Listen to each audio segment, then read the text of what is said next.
Bayan, mas pinalawak pa ng Bangko Sentral ng Pilipinas at partners nito ang pagtuturo sa mga kabataan ng tamang paghawak ng pera. Yan ang ulat ni Denise Osorio.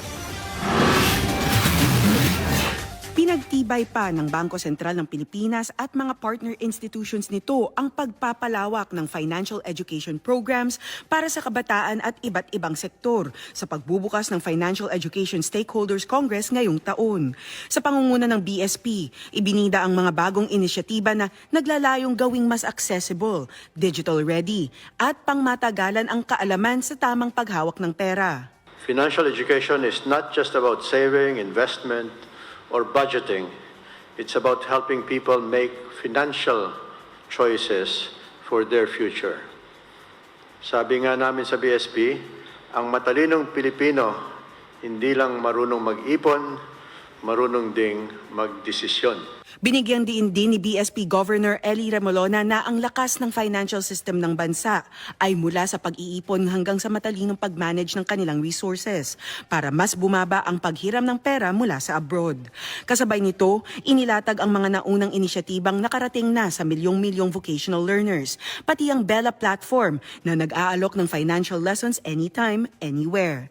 Kabilang sa mga bagong proyekto ang pakikipagtulungan sa Boy Scouts of the Philippines para sa nationwide financial education initiative na tatarget sa mahigit 3.5 million scouts sa buong bansa gamit ang gamified modules at isang financial literacy merit badge.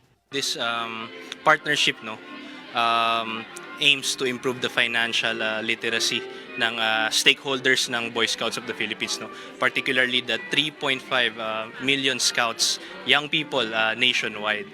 So with this project, we intend to capacitate and enhance the literacy, financial literacy of our young people so that we are future ready. Na yan naman ang adhikain ng ating organisasyon to make young people ready for the future. Katuwang din ng BSP ang DICT para tiyaking may sapat na internet connectivity ang mga paaralang gagamit ng digital learning tools. Ayon sa DICT, umaarangkada na ang paglalatag ng connectivity sa iba't ibang rehiyon, lalo na sa mga paaralang binisita ng Pangulo nitong mga nakalipas na mga linggo. Hindi naman sila magkakaroon ng financial literacy if they don't do online learning, and they won't have online learning pag walang connectivity. So those are the areas that we're collaborating on. Inaasahang mas mararamdaman ang malaking improvement sa internet access sa first half ng susunod na taon na magiging susi para mas marami pang mga kabataan ang makasali sa digital financial learning programs. Denise Osorio, para sa Pambansang TV, sa Bagong Pilipinas.